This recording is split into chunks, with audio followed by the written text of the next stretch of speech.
Hey guys, Silver Praetorian here, and have you noticed anything different, perhaps? Not sure yet? How about now? That's right, I'm doing this currently on the Metroid Prime Trilogy version. I'll get into a little bit why I'm doing that in a second. First of all, let me simply say I started off by recreating my entire game state, all the missiles I got, upgrades, etc., including scans with a few exceptions, which I will cover right now.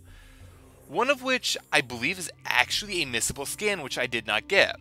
It is a Splinter Cocoon. I'll cover right now where you can get them.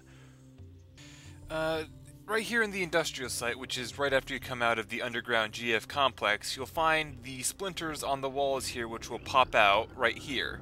This is the Splinter Cocoon, and it's probably best to grab it here early before they disappear. When I was looking into it, though, I couldn't find any more. I was trying to find them to get a scan again, but they just weren't there, I don't think, so it's probably a good thing I got this when I did. Other scans I missed include a creature, which we will be seeing soon enough, another research scan, which we will be seeing actually in only a minute or so, and a pirate lore, which I'll just show us that when we get back to that area. Not sure how I missed that, to be perfectly honest. I was looking right at it. Anyway, Prime Trilogy.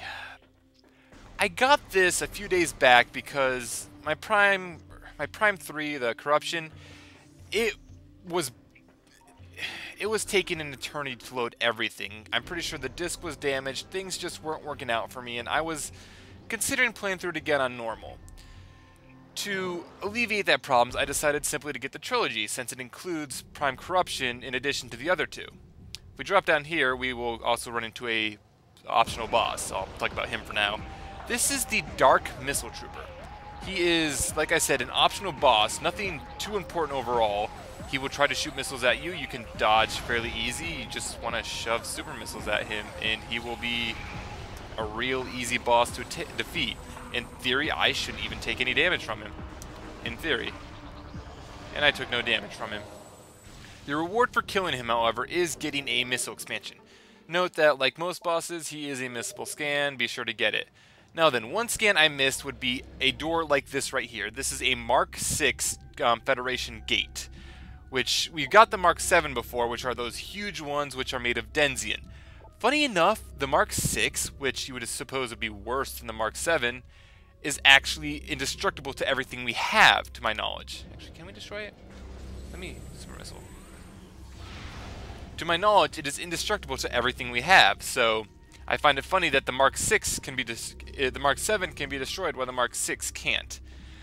Now then, the Prime Trilogy collection, which I was replaying through a bit of it on earlier, and I came to rather enjoy how it all worked. I mean, I said a lot of things with how I didn't like the control scheme, this and that, didn't want to do it, etc. And I have to say, I was wrong, more or less. I'm eating my own words. I do enjoy this. I remember I said at one point that I don't think I could play through the game with this control scheme and enjoy it. Well, I was wrong. Plain and simple. Nothing in this room. Well, there is something in this room, actually. In addition to one of the changes in the Prime Trilogy, you still have essentially the same morph ball controls. Controls themselves are more or less self-explanatory. There's a missile expansion back here. By the way, you would need the morph ball bomb to get it. You lose it right prior to being in this room, so this is the soonest you can get it. And, wow. Get through that door. Get through this so I can explain one of the other things. One of the difference mechanics-wise that was changed with the Trilogy control scheme is also that you have a spring ball while you have the morph ball bombs in morph ball mode. By which I mean, if you flick the Wiimote while in morph ball mode, you will jump. Pretty useful. You could do some minor sequence breaks with it, but I prefer just to use it for convenience sakes. You've already seen other mechanics change, like how you would select beam or your various visors, how you would select various beams is very much the same. Dark and light ammo, they're actually reversed for where they are, with light being on the left in the GameCube version. I think they just did that to reflect where the positions are there. I'm not 100% sure, maybe it works. Another thing that was pointed out to me is that apparently the gunship is also a missable scan. I knew that the gunship will say change what it says after a point. It will like reflect how repaired it is with a percentage. But I've never had the issue where it stops being a logbook entry. I was informed that after a point it will stop being a logbook entry as well, which I found interesting, really. I've never had that issue.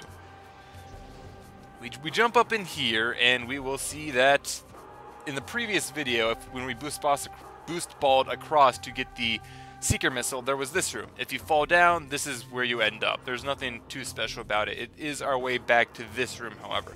We simply need to Super Missile. And Super Missile we shall.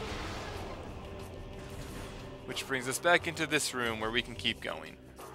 I will say, though, that there are a lot more enemy differences than I expected. Like, I knew that they would switch enemies around depending on when you entered the room, after like after which main power-ups you get. I don't know what the triggers are to switch enemy layout or not.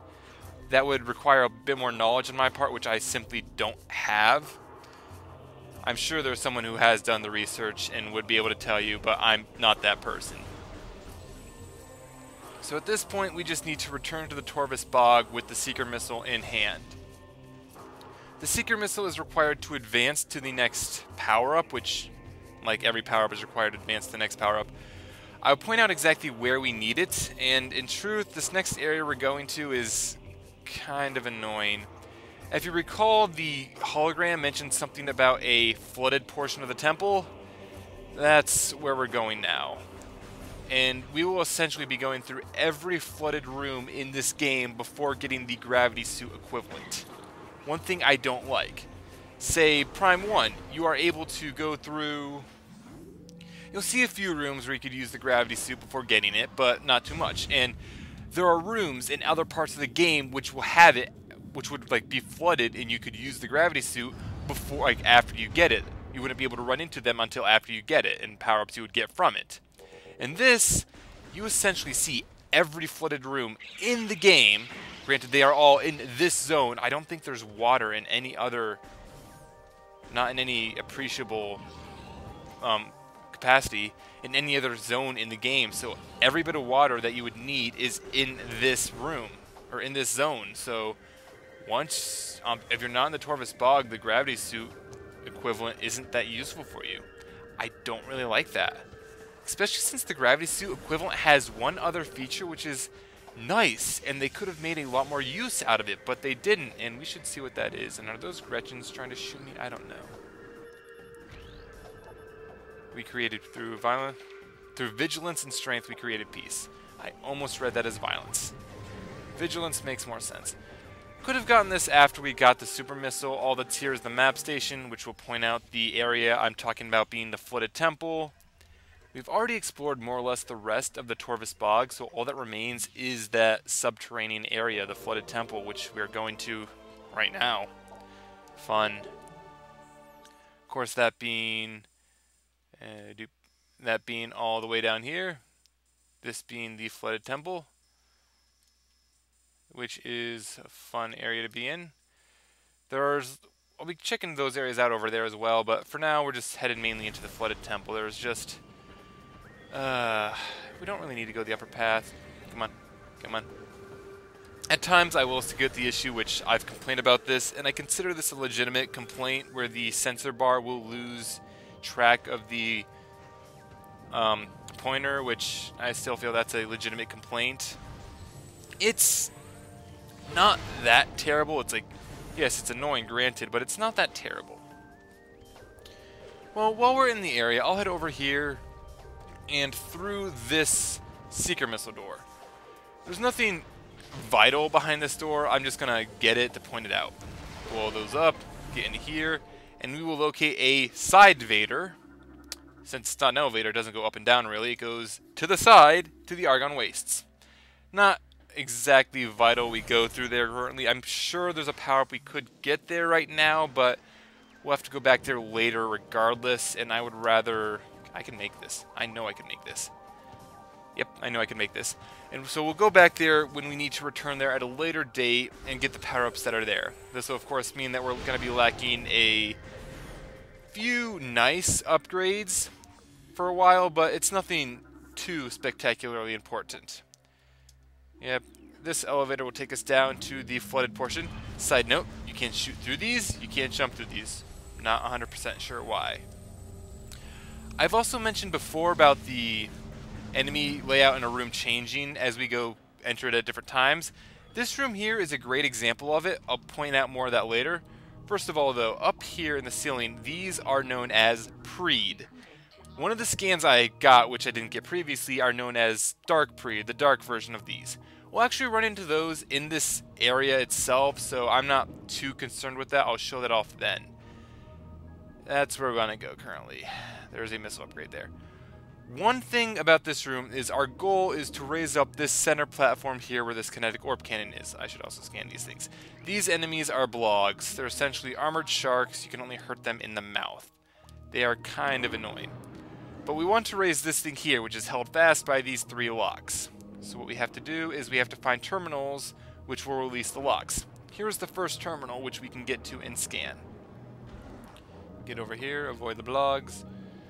We scan this, and this will raise one of the locks here and extend a platform above us so we can get to that door. The door it's specifically at is the one with the Seeker missile and the missile expansion. Hence why we need the Seeker missile to advance. We cannot get to the other locks or the other terminals which are connected to the other doors. We have to go around to get to them. The kinetic orb cannon shoots us up to the top, which will allow us very easy access to this door over here.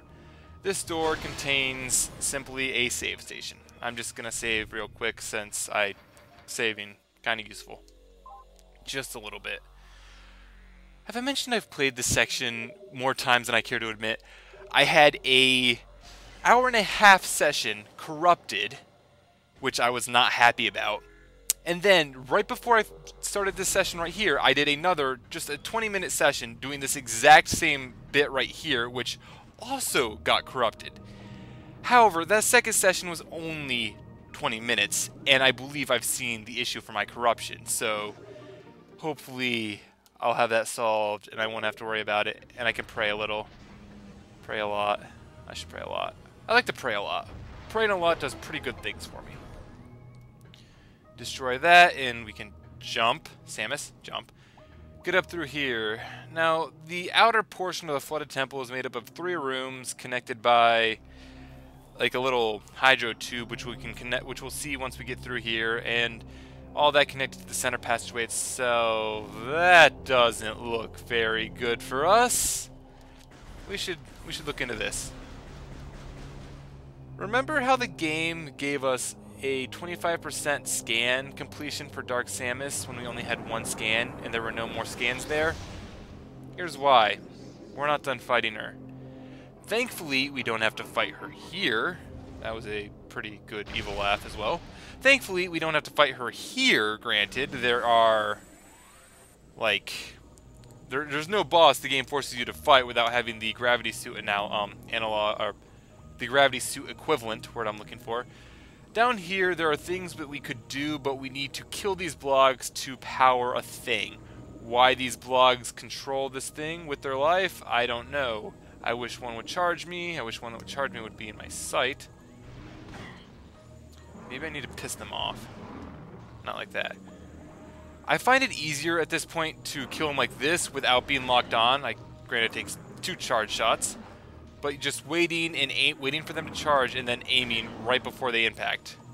It's going to take a little damage in the process, granted, but it's fairly nice for killing them. And you can only hurt them in the mouth, like I've said previously, so it's important that you do what damage can be done when it can be done. And I can't believe I missed that.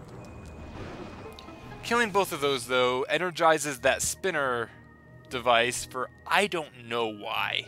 I really don't. Let's boost ball over there. The spinner device controls this little central terminal, bomb to get out. We're going to go to the red side first because it locks over to the red side first, so it's just easier to do it this way. The red side's also the shorter side to do, so there is that. If you run hard mode, it might be beneficial to do the blue side first. I'll explain why in a moment. Well, I'll explain why right now, actually. There is a minor point of no return where you would not be able to go back up to that save room and save after you've undone all the locks. So it might be if you're on a difficult plane difficulty and you're lacking life, it might be beneficial to save this easier side for later, since this side all we really need to do is jump down here, avoid the blogs, get to the steps, avoid the blogs, and then just jump up through here.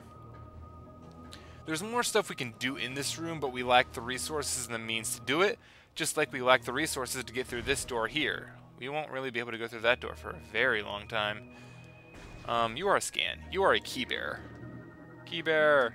One other note that I've noticed is that the Chozo logs, there's one more, like I have the same number of Chozo lore, but there is I already have your scan, right? But there is a different number of subdivisions, like Golden Age, Cataclysm, whatever those subdivisions might be. There's a different number of those in which the lores are split up with, which I found interesting. I'm pretty sure I still have the same number of lore, but it's no big deal. You'll also notice that those blogs in the background were blue and not green. I mentioned before that the enemy placement will change rather rapidly. This is one of them. In the time it took us to leave this room, loop around and come back, the blogs have left this area and have been replaced with bloglings, which are essentially blogs, but weak. A single charge shot will do them in. They're not really that big of a threat to us.